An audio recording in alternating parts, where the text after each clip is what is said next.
Hannah spent years healing from the emotional wounds of her upbringing. But through relentless self-discovery, she found wholeness, except for a lingering sense of shame that she couldn't explain. Then for her came a moment of clarity. The shame wasn't fully hers. It had been passed down generation after generation. She realizing this, Hannah embraced a profound calling to break the cycle. She didn't yet know how, but she knew her healing wasn't just for her. It was for her ancestors and for future generations.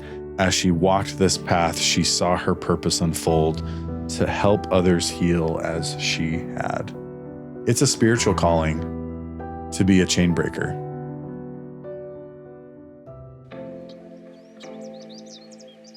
Acting on emotions as guides to truth. Stillness. Surrendering to what is. Seeking. Using my gifts with purpose. Light. This is the emotional blueprint.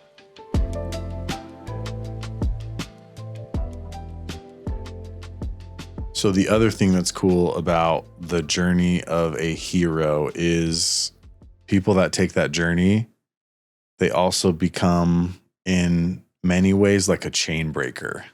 You've talked about this before, yeah. And so what does it mean to be a chain breaker? I want to share a story and then answer that question together.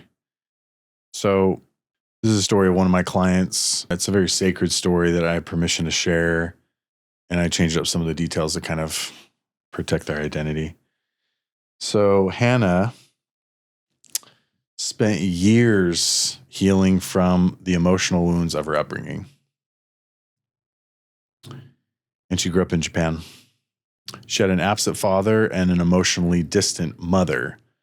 She struggled, like many who grew up in Japan, she struggled with feelings of shame. But through relentless self-discovery, she found wholeness, except for a lingering sense of shame that she couldn't explain. She's like, I don't get it. I have defeated the dragon, and she has. So why am I still feeling this undercurrent of shame? Beautiful question. Then for her came a moment of clarity.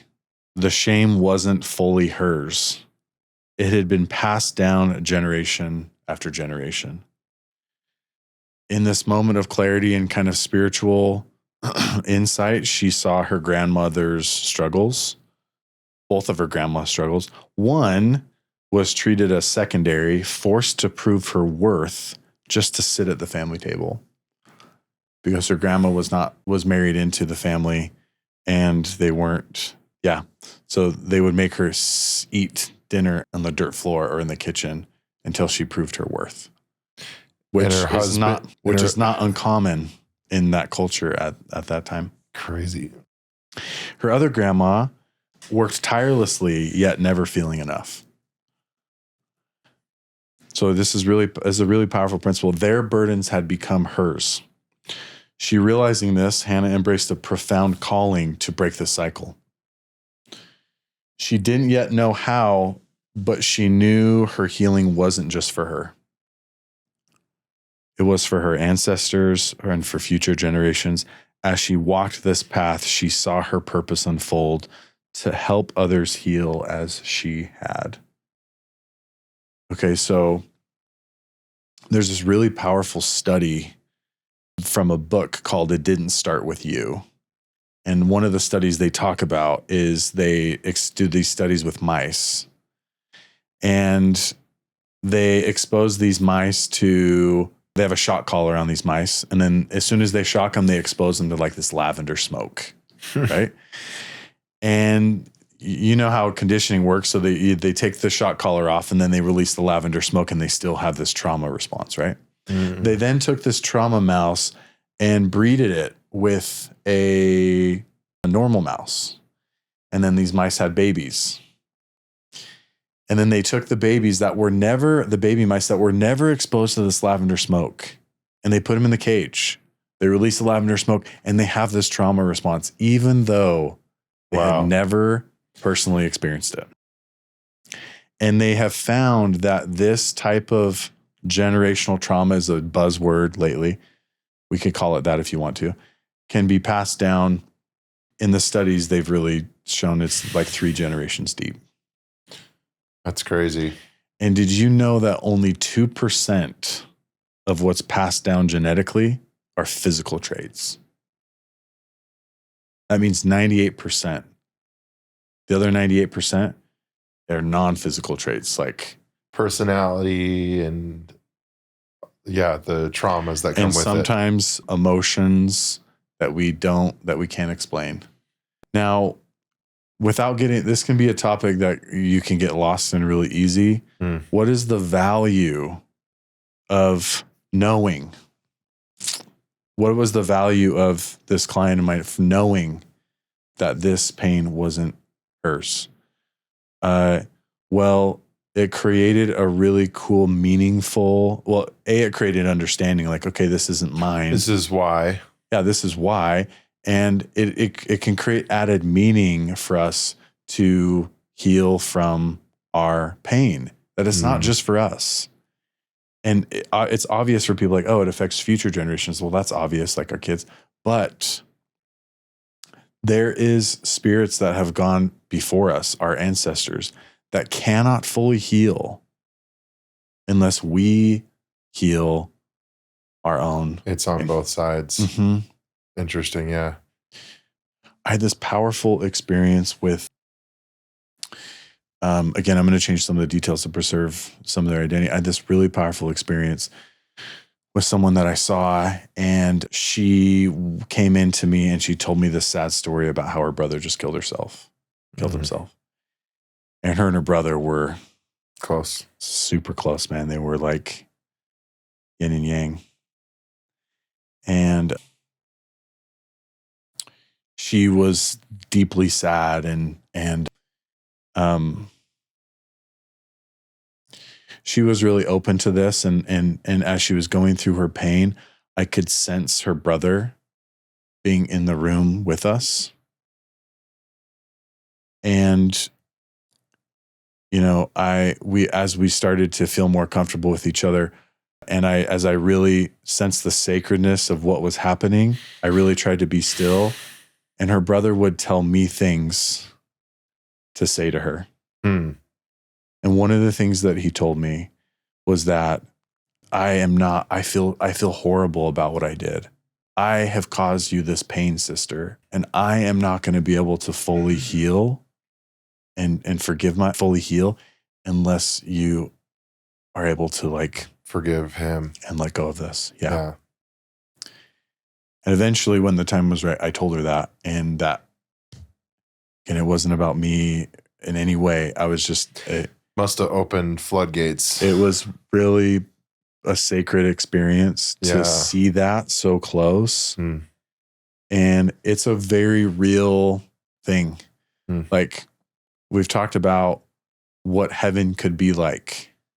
And this line, if we have tried to fulfill our purpose and done the best we can, that there is going to be this line of people that cannot wait to express gratitude and love for how we have impacted them in their life. That's crazy. Present, past, future. That's powerful stuff. Seriously. I mean, it makes sense if everything has a physical and a spiritual connected to it.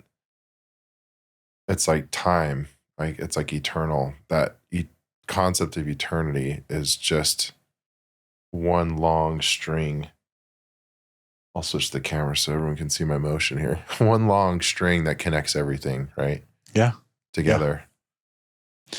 Well, and what was powerful about the story of Hannah is that she could recognize that her grandparents were like involved in this process of helping her heal. Like these were strong women who were helping her to actually heal from her own stuff Hmm. so that she could Break the chain. return the favor and give back to them by taking on this burden of the inner journey and not stopping at like, okay, I'm feeling a little bit better, but there's still more there. And yeah, just a cool reminder to just keep going and the impact that can have on people. So just thought that was a beautiful Super cool reminder. A lot of people, this is a calling that is very common. It's a spiritual calling to be a chain breaker. And what does that mean? To go back to the question, it means it's my calling to break this cycle of pain that has been in my family for perhaps potentially hundreds and hundreds, thousands of years. Would you say that it's like everyone, like ultimately it's everyone's calling to do that? Or not necessarily? My belief is that, I don't know, man. My belief is that if you take this burden of letting go, if that has been connected to your parents and their parents, and then obviously, that impact is pretty significant. And you don't just feel a sense of wholeness for you. It's an automatic entry into the next phase of helping others to heal. Because as soon as I become whole or heal from certain things, I'm automatically helping somebody do that as well. So without us wanting to, we naturally step into the next phase of the journey of the hero, which is I have healed and become whole. Now it's my calling to help other people do the same. Is that like the fulfilling your purpose side of things? It's probably not in those exact words, but sure. Now you're meant to have some kind of meaningful impact. Yeah. Even without much effort. Just like you said, being in a room can influence people. Whether you want that to be your calling or not, that is your calling if you take on this burden of becoming whole. So some people get, I wouldn't say tricked into it, but that's Corey's job, is to trick people. they naturally will want to do that. Yeah. Because they've spent all this time grinding it out. Yeah. And being consistent, spending money and time, letting go of their pain and trying to have more balance in their life and all that stuff, and deal with stress. It's like, don't you now want the reward for all that? Like the payout of that? Yeah, it's like the momentum is picked up. And there's no payout like being a light to people. And we're not even the light. We're the lantern, to be the lantern that the light can shine in to help or guide someone. It's like just being a part of that. Just being a candlestick. Yeah, candlestick. Being that has such a huge impact on us. Yeah. It softens us, keeps us humble. For sure. It changes our life for the better. We become just more full of light over time, and then we start to comprehend. Yeah. We can get to, and like you said, it's not like you can acknowledge that you're just carrying that light. You're just a vessel. Right. You're just a man or a woman carrying out the purpose of like carrying that to other people. You're carrying out the purpose of the great hand, the hand of the healer, basically. Yeah. You're just a servant of that, basically. Yeah. So you become a therapist without knowing it. Well, I'm just kidding. It's sometimes it's not that. Well, yeah, and I know you're kidding, but I think that's actually a good comment, because sometimes it's not that on the nose. Like it could be like, now a river rafting guide is my call. Totally. Like, yeah, it can be so many things, but what is the natural shift of the other part, the other inevitable part of somebody's calling is they start to feel how important it is to pay attention to how they pay attention. So like this stillness practice, like it's really important for me to pay attention to how I pay attention to my kids. It's really important for me to pay attention to how I pay attention to my friends. It doesn't, yeah. Paying attention to what you're putting your focus on, essentially. Just being intentional. Yeah, man. Yeah. Yep. So it's really cool as the theme of today of like the hero's journey is I love like what we were talking about earlier of like not being a pretender and not being a hypocrite and really kind of embodying goodness. And there's one quality that is worth us talking about that is a necessary quality to make it through this process of the hero's journey. So the question I want to ask is, what is the most important quality for somebody to embody to successfully make it through the journey of a hero and to then fulfill their purpose? Okay. That quality there's many qualities. I'm not saying there's just one, but Can I answer? please. Is it just to be a student? Yep. And we're going to get more specific with it. Yep, you're spot on. And that is a perfect segue into the quality of meekness. So, what is meekness? What does that actually mean? It means to be a student. I like to view meekness as a trunk of a tree. Mm. And then if you look at the roots of it, there's like 3 main strong roots to meekness. You hit the nail on one of the big ones. Responding to truth and feedback wherever it comes from and however it is delivered. So my wife, let's say I come home tonight. This will probably happen, by the way. And my wife is like, hey, like, you didn't let me know that was going to be that long. Like, you need to be better. I don't know. Let's see. I'm just kidding. This is not going to happen tonight. But let's say she yells at me, telling me that I need to be better at communicating. This just happens every time. That's what he's saying. But I love the challenge of no matter how it's delivered to us and who it is, that's a specific branch, specific root of meekness. We are able to take feedback that's delivered poorly because most people aren't that good at it. Yeah. And we're able to take feedback from people that we view as insignificant maybe or not important or whatever. Yeah. We can learn from. That is a specific root of meekness. It's so important. Yeah. I'm not, it's easier for me to dial this in my job because I've seen the value of this, but letting go of the ego of the therapist is, I'm not the teacher. I'm actually the student with you. And from that space that I try to be in is where I have learned the most valuable lessons in my life. It's where I've learned mostly everything that we've talked about and all these questions and whatever has come from that space. Who was it that we chatted with last podcast? Was it Christy? Yeah, you're reminding me of like something she said, and I can't even remember what it was.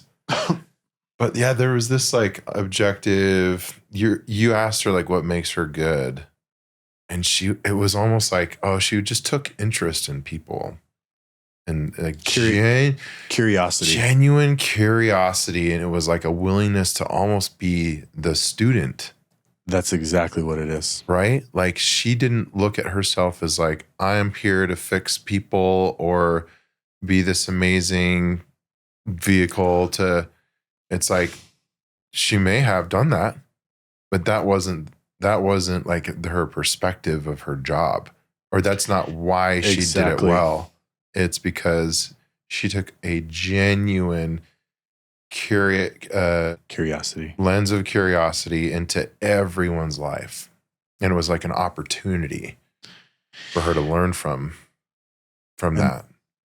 And that's such a powerful reminder of how can I approach my relationships to connect better? How can I approach dating situations to connect better and to win the girl over or whatever it is. Meekness is this natural curiosity. This is just one element of it, but it's a really important element. And it's people really are drawn to this. Yeah. Well, and think about how much more someone with that angle to like come and approaches life from that angle can learn or gets to learn. Oh my gosh. Imagine if I only believed I could learn from kings. Or It's these like, great. good luck. I'm still Yeah. going to learn, but I'm Yeah. filtering out 95% of what's possible. Of opportunities that are presenting themselves. Easier said than done. Because it's a natural tendency to like discount this to person's below me. Exactly. Like we for sure probably it's in some degree might have all done that or do that. But yeah, So it's really powerful what you're saying. Because those thoughts are natural. They come from the ego or totally Satan. Because they don't want you, there's this force. They don't want you learning. They don't want you they don't want the dimmer to go up. Exactly. So there's this real battle going on. So just the recognition of that, though, the awareness of that, like this is going to happen. I'm going to have these thoughts that discount. I can't really learn from this person. This person really doesn't know what they're talking about, or they have whatever. These natural judgments goes back to that biblical passage. Man looketh on the outward appearance. Yeah. But the Lord looketh at the heart. And so trying to tap into that more. I think my point is like practical application, try to recognize those thoughts, and they're just thoughts. They don't actually indicate any truth behind them, because the most valuable people that we can learn from and some of the most significant lessons, the most significant lessons that I have learned are people that could be perceived as being a lower status or whatever.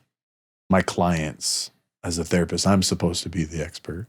It's ridiculous. Anyways. Yeah. That's cool.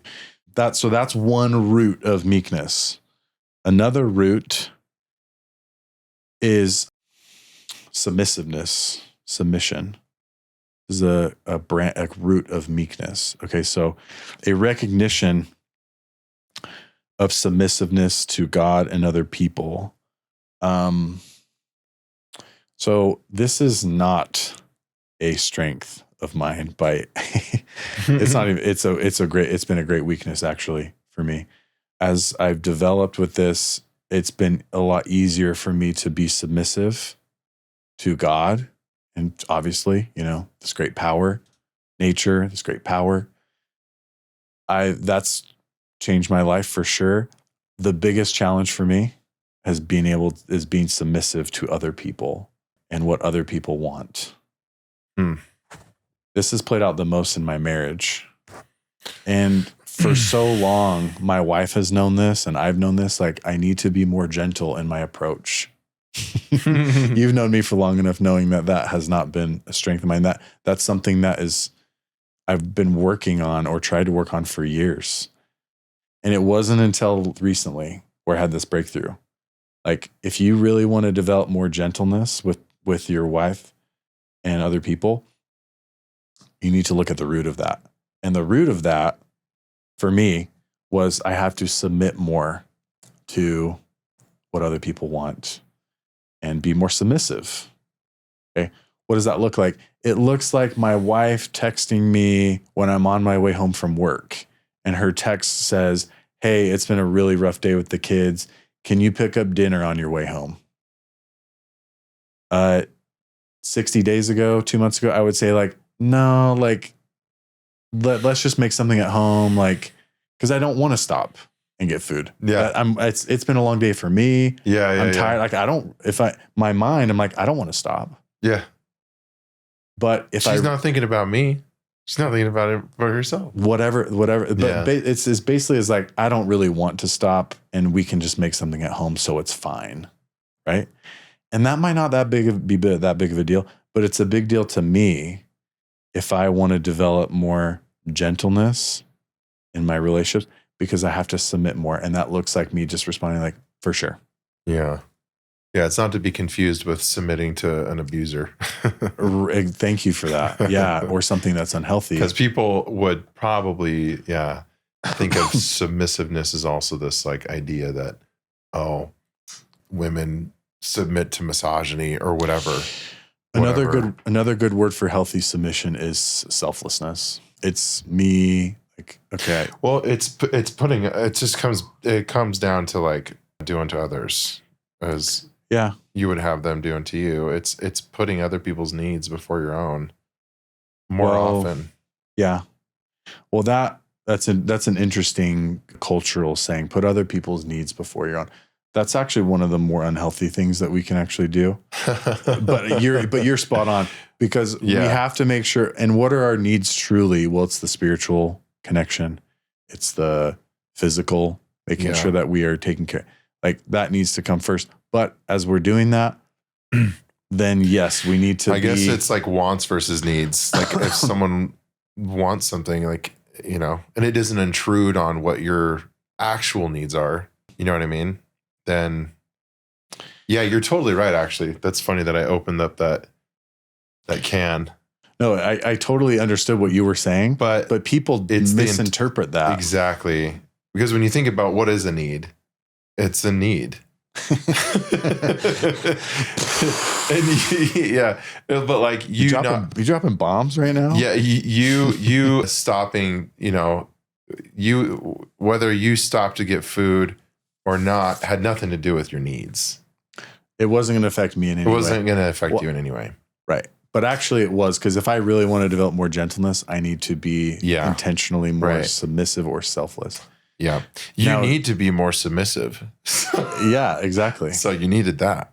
No. And though this is a work in progress for me, it's interesting to contrast this with you, because this is a gift that my weakness is your strength. You are very gentle. Maybe to a fault, right? Like it can swing too far. Like I don't take care of my needs, essentially. Like I know for a fact that I probably, and not in like I'm so great I don't take care of myself, but there's probably things that I just have ignored out of fear, maybe, Sure. So anyway, you've had this, it's just so cool what you've done, because you've built your life on this very selfless lifestyle. And because of that, that is the natural benefit of that is gentleness in our relationships. And I'm telling you, men. And me going to the doghouse. It is too often. Just kidding. One of the most important qualities to have in a relationship is gentleness. Yeah. Yeah. And it's the lost. Why are we talking about this? These are the lost qualities of our time. Men and women are becoming more masculine. What does that mean in relationships? It means less gentleness. It means more sword fighting and not enough harp playing. Scorekeeping or whatever. Yeah. So that's been a powerful realization for me. And I don't know if anyone else relates with that, okay. We're talking about go ahead. The roots. No, I was just going to say, carry on. The roots of meekness. So one of the roots is humility and feedback from wherever it comes from and however it's delivered. The other is gentleness or submission. And then the other root, which I just think is very important too, is strong self-restraint. Basically, responding rather than reacting. That's an interesting distinction. So carry on. I really like that. Yeah. So one of the other most quoted passages, I think probably on this podcast, is he that is slow to react is of great understanding. So the wisdom in, okay, this person's coming at me pretty heated. They're being really rude. And so the natural emotional response that we are going to have when someone's being disrespectful or rude to us is the emotion of feeling offended. And we can make this assumption, Like I was feeling fine before, but then my partner started to be really rude at me. And then all of a sudden I'm feeling really upset and offended. They are the ones that are causing me to feel this way. There's nothing further from the truth. No matter what somebody does to you, they cannot cause you to feel offended. Why? Because offended is our spirit trying to tell us that I am actually the one that's lacking in understanding. It's some of us might have had this experience where someone is rude to me, but I'm actually not offended at all. Or my wife is being rude, but I'm actually not offended. Why? Because I'm in a space of understanding, like, or stillness, where I'm like, something must be going on with her that has nothing to do with me. Being able to see it for what it is. Now, it's okay to feel offended. We have to reverse engineer that, though. We have to remove ourselves from whatever the situation is. And then we have to reflect on, like, what do I need to understand so that I don't have to feel this way anymore? Okay, well, it can be whatever. Well, she's obviously going through something difficult, and it's been a really stressful day for her for this reason, and she's just carrying some emotional weight with her that has nothing, that she's working through, and like, that's fine. Probably the most valuable thing you can really discuss with regards to being in a marriage and having kids and that kind of thing. Yep. So this is the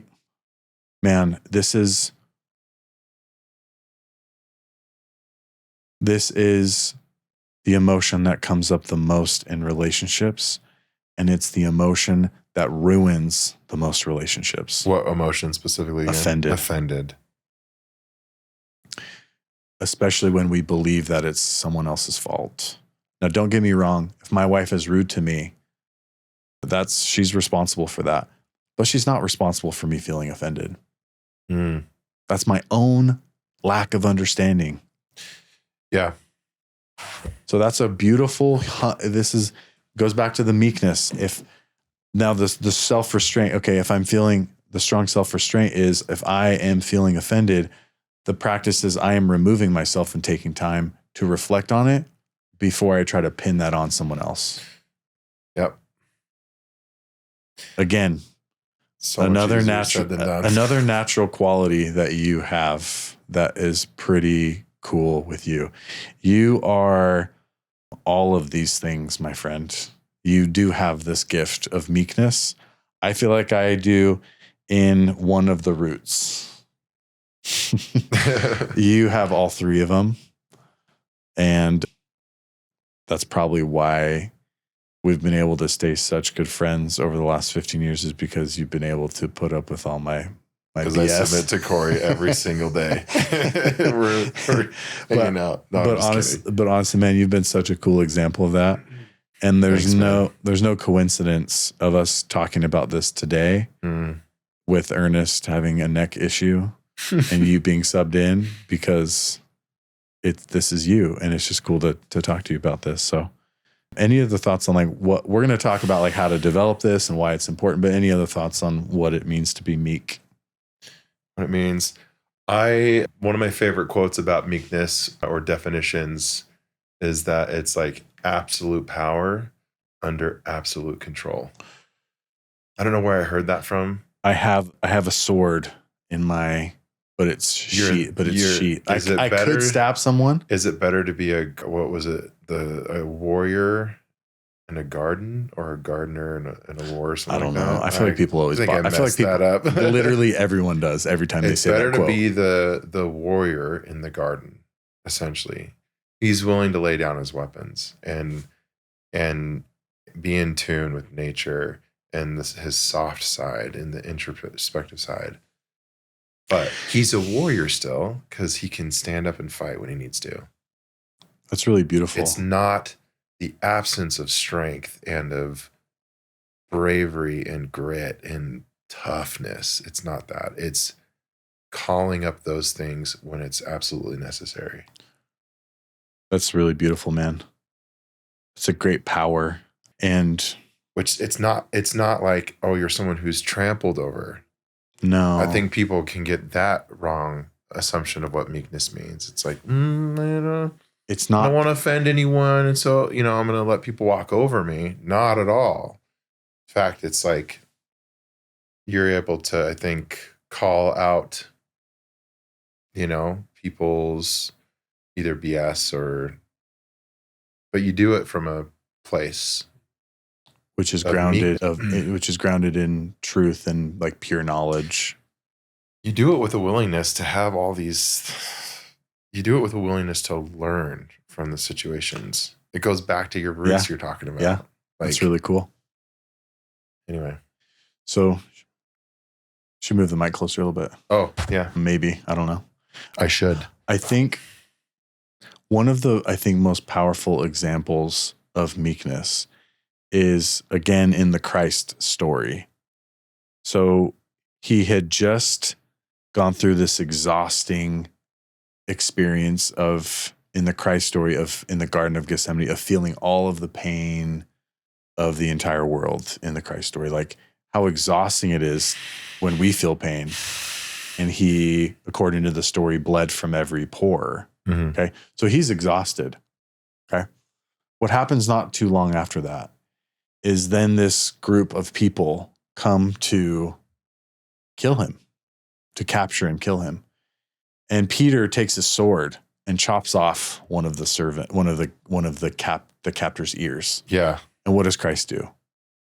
He reaches out and he heals. Talk about strong self-restraint. Talk about the ultimate submission. When everyone would potentially, let's like justify that, or when his apostles, they witnessed him get angry before, and they're probably thinking, oh, he could rain down. He could bring the wrath. sword. He could bring the sword. Yeah. And so it was that like tempering that like little storm that happened. That's actually that's kind of cool. Actually, it's like what I just said. I'm just a great power, tooting my own horn, but like, it's almost like there was the storm that when the apostles were in the ship and they were all freaking out, like this storm's going to take us out, like do something. And he calms the seas. He was sleeping. Yeah. When that was happening. Yeah. And he's like, you guys just don't worry. You have little faith or whatever. Yeah. Where's your faith or whatever. But it's almost like he calmed that emotionally charged sea by just reaching out and not reacting with the fist. That's powerful, man. It's very cool.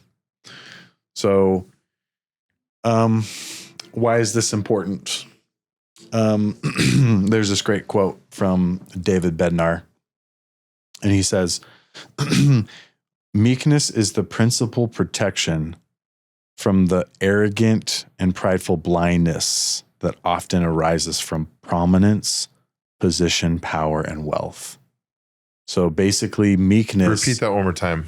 Basically, meekness is the protection against developing an ego that so often comes with position, power, or wealth. Okay. How is this true?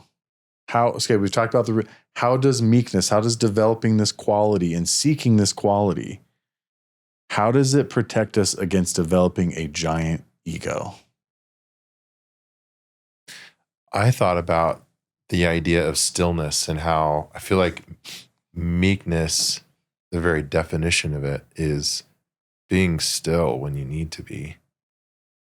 And I agree with that. That's probably true about every quality, but specifically with meekness. Yeah, because like in all these examples we're talking about, when Christ, he has all the power, right? He had all the ability in the world to just like smite everyone that was whatever. But he just reaches out, just total control, over the situation or stillness. Mm-hmm.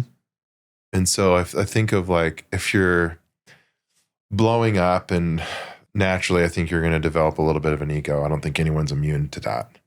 I don't think anyone's, that's going to creep in for sure. And you're going to start to feel puffed up, and feel like you're above other people in certain ways, maybe.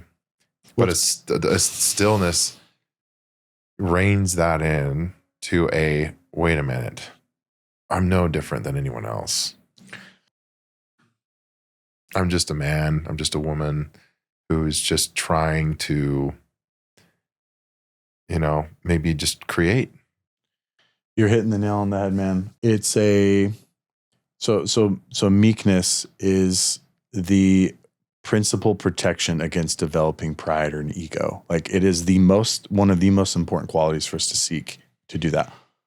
We're talking about why that is. I think you're hitting the nail on the head, because a key root of meekness is a accurate recognition of who we are and the role that we play in learning from God and from others. It's a recognition that where we are at, whether we do have great power or wealth or position or prominence, whatever our life situation leads to, it's a recognition that where we are at is because we have listened to God and others. Mm. It's not because of, that's the reason. Okay, so as soon as we step out of that, as soon as we start to believe I did this, I am healing people, I am making my own money, it's because of me, what happens? Well, the great fall happens. The house of death begins. The wasteland of dry stones. Because that's a refusal of the truth, which is another way to say we are not being. So to me, that makes perfect sense. Totally. Yeah, I love this topic. Ultimately, it's like, I knew you would, because it's you. Well, ultimately, it's just a recognition of, like, where does all this come from? Ultimately, like, it can all be taken away. Exactly. It can all be taken away in a split second. Like, I don't know. That's very true, man. Like, we're susceptible to all kinds of stuff. And when the markets crash and your stocks plummet or whatever, like, what are you left with? Well, and let me share this, because I think that's such a valuable, relatable thing to say, because none of us are perfect. So as soon as we mess up, technically there's light, darkness is coming in, and some of the light is leaving us. So we are losing some of that light through every, mistake we make. Yeah. So again, it's so valuable to go back to that biblical passage. In returning and rest shall you be saved. In quietness and confidence shall be your strength. So remember, it's about returning to stillness. It's about returning to God. It's about returning to us and resubmitting, recommitting, aligning, and then the light is able to come back. So it's not like when we say it can leave so quickly, yes, it can, but it can come back quickly as well. It can start to leave permanently if we are in an active state of ignoring our emotions and ignoring guilt and ignoring sadness, ignoring all of these messengers that are sent to try to help us. I love what Kimberly said. If we start ignoring that, then we engage in this self-betrayal. We are literally assisting in the light leaving, and yeah. So it's beautiful. It's really important. We talked about this a little bit. how developing meekness, why is this worth your pursuit? Well, how does it help in relationships? Why is this spiritual gift so important in relationships? You want me to answer? Yeah.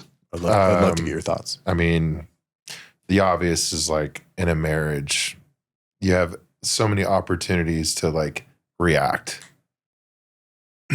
Right? Right. There's just so many every day. A lot of it, like if you have kids that are little, particularly in my situation, a brother and sister that are just like yin and yang, like they fight. They're just opposites. And Noah's like ultra sensitive. My son Noah's 6.5, almost 7 actually in a month. My daughter's 10. She is like, it comes off pretty insensitive. She has a sweet side to her for sure, but like she can just come in and bulldoze, and he just falls apart so quickly and so easily. So there's a lot of just like at the end of the day, Jess can just be like wiped out from that. Like all the tension, all the crying, all the, she did this to me and oh no, he started it, whatever. All that stuff is, I can come home. The conflict. I can come home and either react to that or listen, hear her out, take the kids, whatever, and be supportive, still enough and supportive, submissive. Yeah, exactly. It's, I don't know. It's like, those are like the obvious. What was the question again? Well, like, how does it help you? Why is meekness so essential? Why is it meekness so essential in relationships? And I think it's a two-way. It because relationships, the very definition of a relationship is that there's not one of you. There's two of you, and if you act like there's just one of you, meaning you're the most important one in this relationship, then it just the relationship can just end. Not having meekness in a relationship is a blind belief that I actually am more important than my partner. Yeah. Good luck. Yeah. If that is and this is all unconscious. You know, this was unconscious for me, I think, until I mean, hopefully I continue to do better. But to some degree, I think this was unconscious for me in my own marriage. Yeah. Which is why I wasn't being as submissive and selfless as I would have wanted to. So so that's important. And I think the core of this is remember the core of meekness is a willingness to learn from someone, to take feedback no matter how it's delivered. I think that is a beautiful gift. This person's being actually really rude, but I'm going to take it good no matter what. I'm going to respond and like, hey, like, I am sorry. I definitely forgot to do the dishes, and I'll try to be more aware of that. Meanwhile, the screaming or whatever. Yeah. And this isn't my wife, by the way, but this happens a lot. How beautiful the power of that is. We were talking about that response is very pure. And going back to what we were talking about, that purity then can become a mirror for that other person. This is why when you apologize in your relationship and take responsibility, if you're in a somewhat healthy relationship, what's the natural response of the other person when you apologize? They'll do the same. Why? They'll reciprocate. It's not just because they're copying you. You are actually being pure and authentic. And in that moment, you are being a mirror. I was just going to say that. Yeah. So the goal in our relationships is really to be pure and to be that mirror, so that we don't have to tell our partner in words as much what they need to work on. We are obviously doing it by example. I've already done this experiment in my marriage, because one of the things, it's interesting, in my own marriage, I have been wanting my wife to actually be a little bit more selfless or submissive in our relationship too, right? Yeah. Whatever that looks like is, maybe a little bit more personal. But for me, it's like, instead of, and I tried many years to be like, hey, can you try to be a little bit more available to have good conversations? Or can you try to be a little bit more a little less rigid with this and try to be more understanding. I'm saying this vocally, right? How much progress was made from that? Probably none. 0. Yeah. I wouldn't say 0. Yeah, She's great. Yeah. But very little. But as soon as I start to try to be the example of working on my own stuff. Yeah. Dude, I've already seen a huge shift. Yeah. I don't even think she's conscious of it. She naturally is like being more submissive. And that's how you know you're in a healthy relationship, I think. Yeah. They will either responsiveness. They will do one of two things, right? It's like they will abandon or they will follow or rise up or whatever. I don't think there's like a middle neutral ground almost. That's beautiful, man. I love that. Let's wrap up with this. This is a powerful passage. There's a lot of Bible passages. We're going to get some more Buddhism in here too. But the common passage in the Bible says, "But the meek shall inherit the earth and shall delight themselves in the abundance of peace." Oh my gosh, that's so powerful.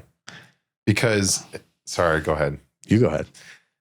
Well, in one sentence, you're saying they'll inherit the earth, but they're going to receive an abundance of peace. That's the most important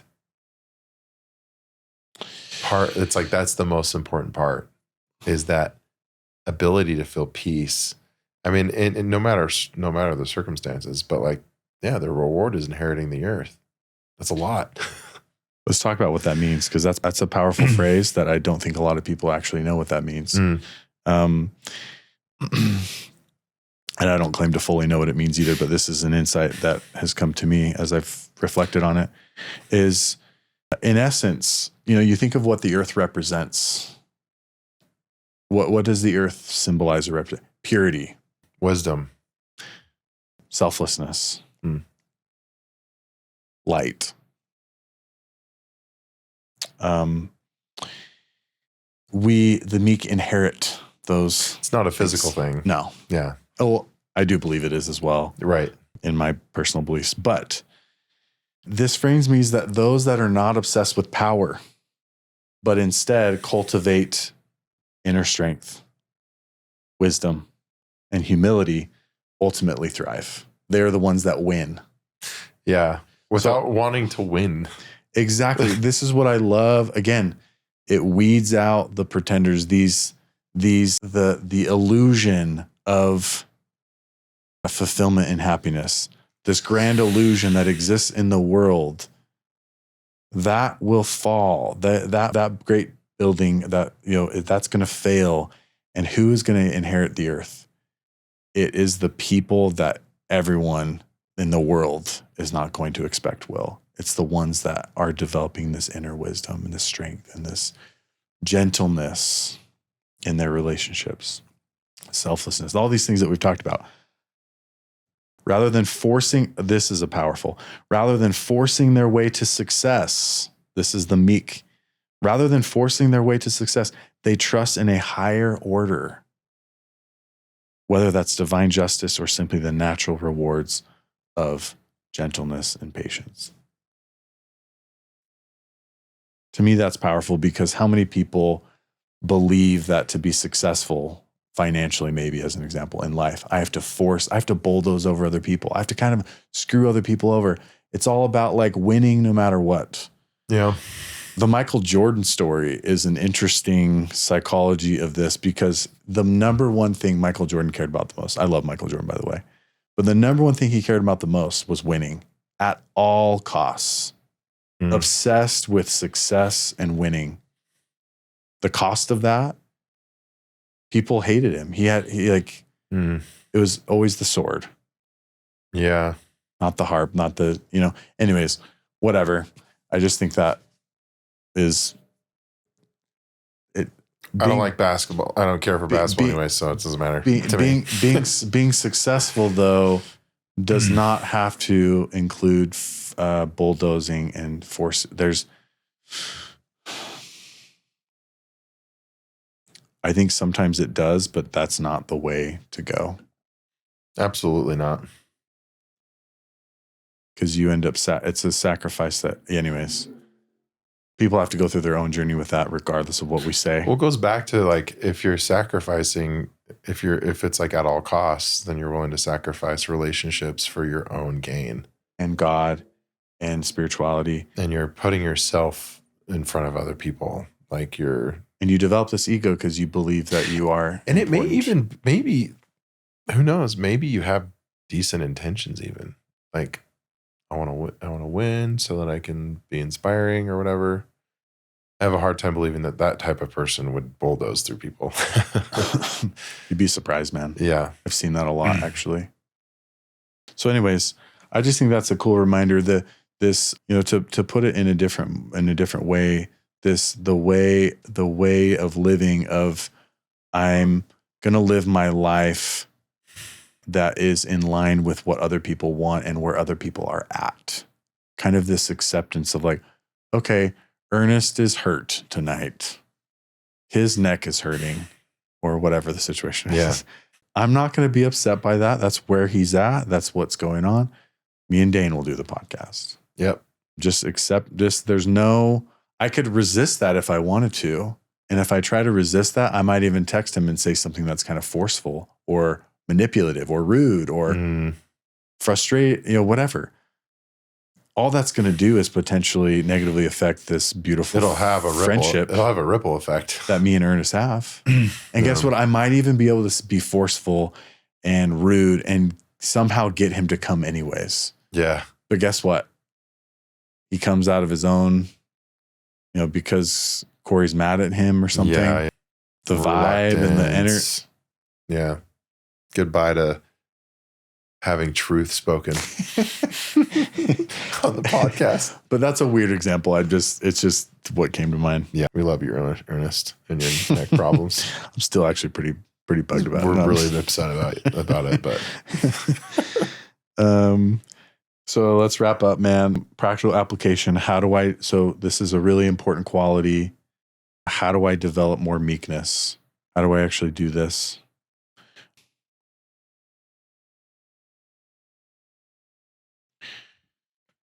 I would love to get your thoughts. Anything come to mind right away? I mean, it's funny. My instant thought was like, I don't know how to teach that. But then when I think about what it is. Yeah, let's learn from the master, actually. Let's learn from myself. The master of meekness. The master of all. Most important trait. But this is a gift you have. So Dane, teach us how do we develop meekness? But if I do have it, it's like, I don't know how to teach it. However, I will say, I think, there was a period of my life where I felt like I don't know if alone's the right word, but I felt like my brother had left on a mission and my sister was in college and it was just me and this was summer of my sophomore year. My brother left on his mission to London. And I just found myself alone at home with my parents. And it was a very strange transition for me. And I remember just like going home that day and looking at a journal that my brother had left behind. And I don't remember if he said, hey, you should write in a journal or what. But for some reason, I journaled for like 3 years straight after that, all the way up to when I served on my mission. For those that don't know what a mission is for our church, it's just going out and serving for a couple of years in a different place. You're basically leaving everything behind to do that. Anyway, I religiously kept a journal, and I think journaling maybe helped reflect on like, where does everything come from? Maybe that's really good. A recognition of like, I'm just any guy with, a bunch of feelings, and I don't know, like it allowed me to be introspective. I was already that type of person, but I think getting that out of me and I think perhaps helped, but yeah. I think that's really powerful, man. So that's one thing we're going to put out there is that is something pretty practical that you can do, is having like a I would almost say like a gratitude journal or a recognition journal. Where are the good things in my life coming from? Where is truth and wisdom that is coming into my life? Where is that coming from? And what's cool, the more you recognize it, the more you notice it, the more it begins to permeate your life, and you do start to grow in light. So that's something cool you can do. Going back to the roots of meekness, each one of those has a application attached directly to it. Journaling, I think, can apply to almost all of those roots. Remember, the first root is I can learn from anyone, anywhere, no matter how it's delivered. So actively seeking feedback and then having a rapid and consistent effort, a rapid response and a consistent effort to apply it is key. Okay, let me say that again. You're seeking feedback from your partner and you're having a quick response to it and a consistent effort. Okay, so what does this look like practically? Once a week, I really recommend approaching your partner and asking the question, what can I do to be a better partner this week? How can I be better at showing you love? And I would love for them to ask that as well with you. So it's you feel like you're working for each other. But that's a beautiful question.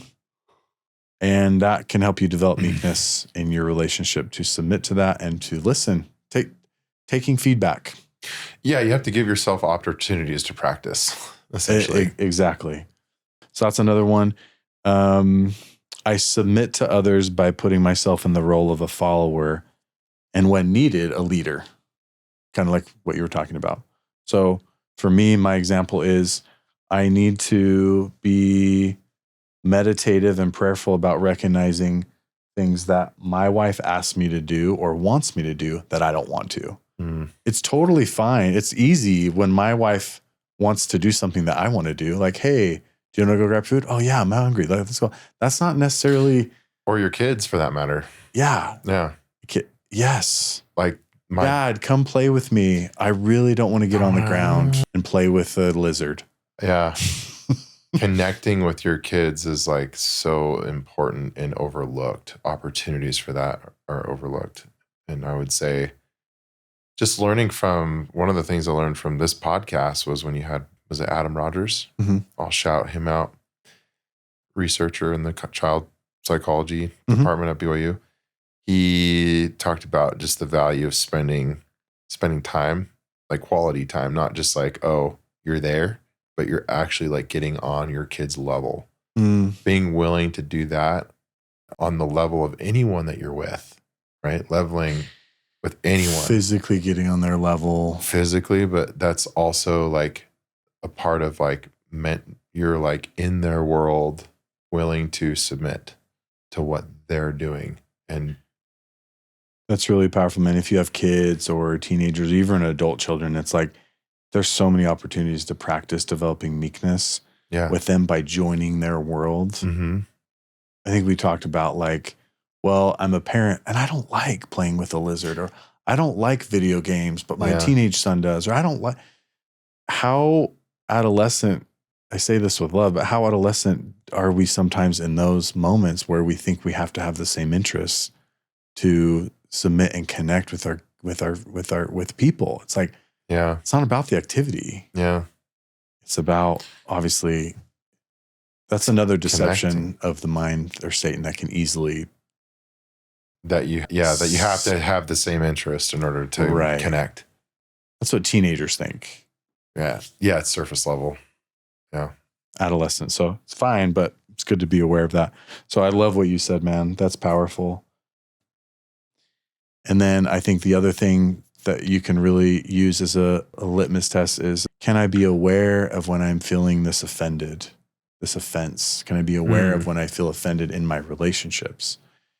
And take time. Don't try to pin that on someone else. Can I then take time to find this understanding?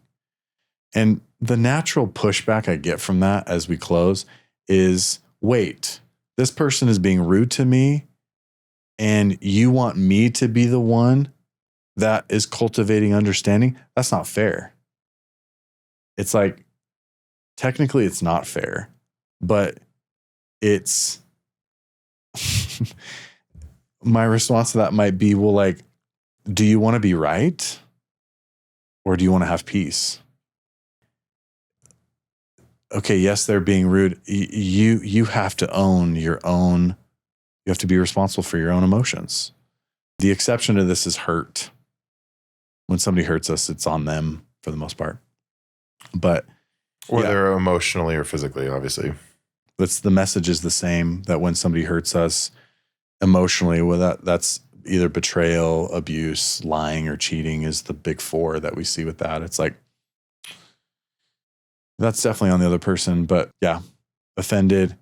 Yeah, taking responsibility for that and just practicing removing yourself when you feel that and trying to find understanding is a powerful practice of meekness and gentleness and strong self-restraint. There's the power of this, going back to this visual of meekness, is the trunk, and the roots are these three things of taking feedback and strong self-restraint. And then what was the other one? Submissiveness. Yeah, submissiveness. Each of these has, the roots go deeper from each of these three, and they lead to the development of other valuable gifts. Submissiveness leads to gentleness. Selflessness leads to gentleness. Strong self-restraint leads to perspective and understanding. Generally speaking, learning from other people who we might perceive as less than or whatever leads to a more general gift of humility. Okay, so it's these roots start to connect with other trees that are, so meekness is just, we can't say enough good things about it. It's one of the most important. I would say, in my opinion, I'd say meekness and love. Meekness is love in many ways, are two of the most important qualities that we can aspire to. Especially when it comes to relationships. I mean, think of how it's the entry of almost everything. How am I going to develop anything else in my life if I'm not willing to learn from other people or God? I'm stopped. My progression is halted in every way. So, becomes key. Yeah. Rapid acceleration of your growth, I think, happens when you have it can happen, I should say. Yeah. Thank you, man. Thank you. If you have benefited from this podcast in any way, it would mean the world to us to have you subscribe, to allow us to keep it going and bring on inspirational human beings.